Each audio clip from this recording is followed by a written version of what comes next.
قبر کے اندر عذاب کیسے ہو سکتا ہے؟ کیوں ہوگا؟ کیونکہ ابھی تک تو کوئی فیصلہ نہیں ہوا. نیک اعمال کی وجہ سے جنت میں جائے گا اور بد اعمالی کی وجہ سے جہنم میں جائے گا. کوئی نامہ اعمال دائیں ہاتھ اور بائیں ہاتھ میں ایسا کچھ ہوا نہیں یعنی ہے. مجرم ہے یا نہیں اس کا فیصلہ ہوا نہیں اور اور اس ابھی کو ابھی سے کیوں عذاب شروع ہوگا؟ جی اس کو اسپیشلی عذاب دے رہا ہے. صحیح. تو ضروری نہیں ہے کہ تمام انسانوں کے ساتھ ایسا ہو. قبر ایک عالم برزخ ہے. اصل حساب کتاب تو ہونا ہی ان کا ہے نا، جو درمیان میں ہے. تو فرعون تو کنفرم جہنم میں ہے نا، تو کنفرم تو قیامت میں ہی ہونا ہے. تیری قبر جنت بنے کہیں نہ بنے جہنم، تو خدا کا دشمن نہ ہو بنے بندے مکرم.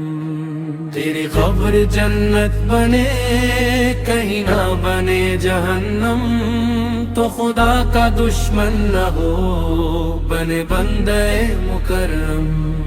قیامت کے دن یہ فیصلہ ہونا ہے کہ کس کا نامہ اعمال دائیں ہاتھ میں ہے اور بائیں ہاتھ میں کس کا نامہ اعمال ہے. اس بنیاد پہ انسان اپنے نیک اعمال کی وجہ سے جنت میں جائے گا اور بد اعمالی کی وجہ سے جہنم میں جائے گا. لیکن پھر یہ کیوں کہا جاتا ہے کہ قبر کے اندر عذاب ہوگا؟ قبر کے اندر عذاب کیسے ہو سکتا ہے؟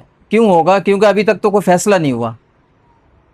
کوئی نامہ اعمال دائیں ہاتھ اور بائیں ہاتھ میں ایسا کچھ ہوا نہیں یعنی ہے. مجرم ہے یا نہیں اس کا فیصلہ ہوا نہیں اور اس کو ابھی سے کیوں عذاب شروع ہوگا؟ جی اس کے بارے میں بتائیے. سب سے پہلے آپ یہ سمجھ لیں کہ دنیا میں جتنے انسان ہیں نا، اس کے تین کیٹیگریز ہیں. تین کیٹیگری میں ان کو تقسیم کریں: کنفرم جنتی، کنفرم جہنمی، صحیح. اور بیچ کے لوگ. اچھا. یہ جو ابھی فیصلہ جن کا باقی ہے. آدھا ادھر آدھا ادھر، یعنی اس صحیح. کا بھی چانسز ہیں، صحیح. اس کو موقع دیا ہوا ہے. مثلا جو ایمان نہیں لایا، کلمہ ہی نہیں پڑھا، کنفرم تو جہنم. کنفرم جہنمی ہے. صحیح ہو گیا. تو اس کو قبر میں جو ڈالا جاتا ہے، تو اس کا حساب کتاب تو شروع ہے نا، سمجھو اس کا تو عذاب ابھی سے شروع ہے. مار کٹائی شروع ہو گئی اس کے. اچھا، اور مزید تفصیل میں آتا ہوں. صحیح.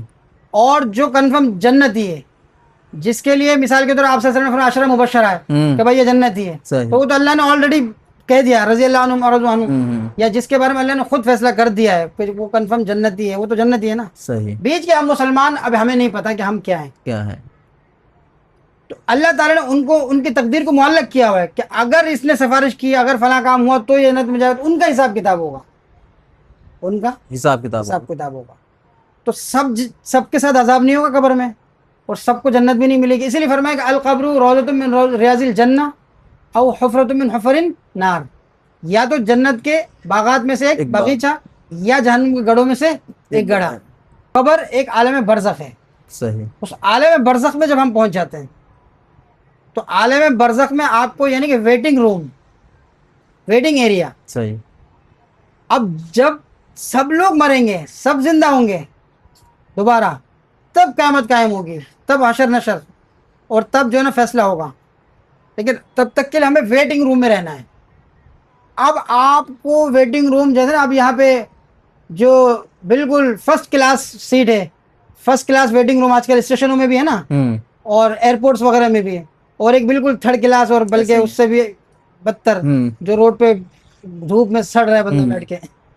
تو جو جنت یہ ظاہر ہے ان کو فرشتے اعزاز کے لیے آئیں گے، تو اعزاز سے ان کو فرسٹ کلاس روم میں بٹھائیں گے.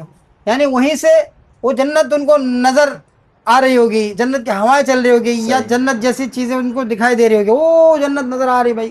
یعنی یہ وی آئی پی کیٹیگری کے جو لوگ ہوں گے، تو وہ جنت کے روزوں میں سے ایک روزہ ہے، وہاں پہ ان کو ویٹ کروایا جائے گا. صحیح. اور جو جہنمی ہے، وہ کنفرم جہنمی ہے، تو ان کو ایسی جگہ میں ڈالا جائے گا کہ بھائی ادھر سے وہ آگ کی تپش آ رہی ہے، بھائی یہ کہاں بٹھا دیا. اور جنتی وہ ویٹنگ روم میں امید لگانا کا بس جلدی ٹائم گزر جائے، کاش کب جاؤں کب دیکھوں. اور یہ کہہ رہے ہوں گے بھائی اللہ کرے یہاں سے ہٹ جائے، ہمارا کیا ہوگا، اللہ کرے یہاں سے بچ جائے، کم سے کم یہاں رہے آگے نہ جائے. صحیح. تو یہ حشر ہوگا. تو قبر میں عذاب ہونے کا یہ مطلب ہے کہ قبر میں اس طرح کے عذاب دیا جائے گا. ایک تو عالم برزخ کا جو معاملہ ہے نا، تو بہت ساری باتیں ہم نہیں جانتے. فرعون کے بارے میں آتا ہے کہ بھائی النار یعرضون علیہا غدوا وعشیا، اس کو صبح شام اس کے سامنے آگ پیش کی جاتی ہے. تو فرعون تو کنفرم جہنم میں ہے نا، تو اس کے سامنے پیش کرنا. اور پھر فرعون تو ہے بھی ایک اسپیشل کافر، جیسے اسپیشل مسلم ہے تو وہ اسپیشل کافر ہے. اسپیشل کافر کے لیے اسپیشل ہے، اسپیشل عذاب ہے. تو اس میں کیا، وہ تو انا ربکم اعلیٰ کا دعویٰ کر کے بیٹھا تھا نا. تو اس کو اگر اسپیشل تو رب ہے نا تو آ جانا، تو رب ہے تیرے لیے تو سب ہے بھائی. تو اس کو تو ٹھیک ٹھاک عذاب تو دینا. تو یہ تو اللہ اس کو اسپیشلی عذاب دے رہا ہے. تو ضروری نہیں ہے کہ تمام انسانوں کے ساتھ ایسا ہو. تو بہرحال عذاب قبر کے بارے میں احادیث شریف میں بھی بات آتی ہے کہ بھائی عذاب قبر حق ہے، یعنی عذاب قبر کی جو کیفیت ہے نا اس کا علم ہمیں نہیں ہے.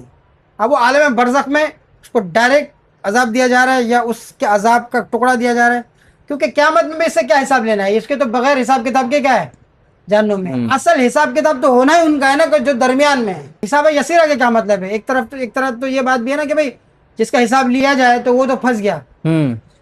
حساب یسیرہ سے مراد اللہ پاک بلائے گا، اچھا چل جا دوں، چلو ٹھیک ہے تم دیکھا اب ٹھیک ہے جاؤ تم جاؤ، چھوڑ دیا اس کو. حساب یسیرہ کا یہ مطلب. پھر کوئی شخص پھنس گیا، کوئی نیکی کام آ گئی، کسی کی سفارش ہو گئی تو وہ جہنم سے بچ کے جنت میں چلا گیا. حافظ قرآن نے سفارش کی، شہید نے سفارش کی، فلاں نے سفارش کی، پورا ملک نے سفارش کی، ہے نا بھائی؟ تو وہ سفارش سے بچ گیا، تو اس کا حساب کتاب ہوگا نا. پہلے وہ جہنم میں یا پھر اس کا نام عمل یعنی کہ گناہ کا بھاری ہو گیا، وہ جہنم کی طرف جانے والا تھا. فرمایا کہ جب حافظ قرآن ہے، حافظ قرآن کے لیے وہ لوگ جن کے لیے جہنم واجب ہو چکی ہے، یعنی کہ وہ جہنم میں ثابت ہو چکے ہیں، مجرم ثابت ہو چکے ہیں، وہ سفارش کرے گا حافظ قرآن اور ان کو جنت میں لے جائے گا. تو وہ ایک الگ چیز ہے، تو فیصلہ کرنے کے بعد کی چیز. اور یہ جو جہنمی تھا مثال کے طور تھے تو مسلمان، یہ ہو سکتا ہے عذاب قبر بھگت کیا ہے، کیونکہ ایک کنفرم جنت ہی نہیں تھے. تو کنفرم تو قیامت میں ہی ہونا ہے. تو جن کا دنیا میں اللہ نے کنفرم کر دیا ان کے لیے یعنی جو لوگ بیچ کے ہیں یعنی حساب کتاب ہونا ہے ان کے ساتھ قبر میں معاملات ہو سکتے ہیں. قبر میں بالکل معاملات ہو سکتے ہیں، کیونکہ قبر میں اس سے سوال جواب ہوگا.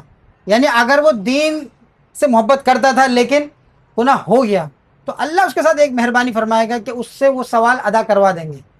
اگر جواب دے دیا تو اس کو صحیح ویٹنگ روم میں بٹھایا جائے گا. جواب نہیں دے تو فرشتوں تو کہیں گے یہ تو مجرم ہے، ابھی سے ہی ابھی سے دھلائی شروع ہے. لیکن پھر وہاں جا کے وہ بچ جائے وہ الگ بات ہے. تیری قبر جنت بنے کہیں نہ بنے جہنم، تو خدا کا دشمن نہ ہو بنے بندے مکرم.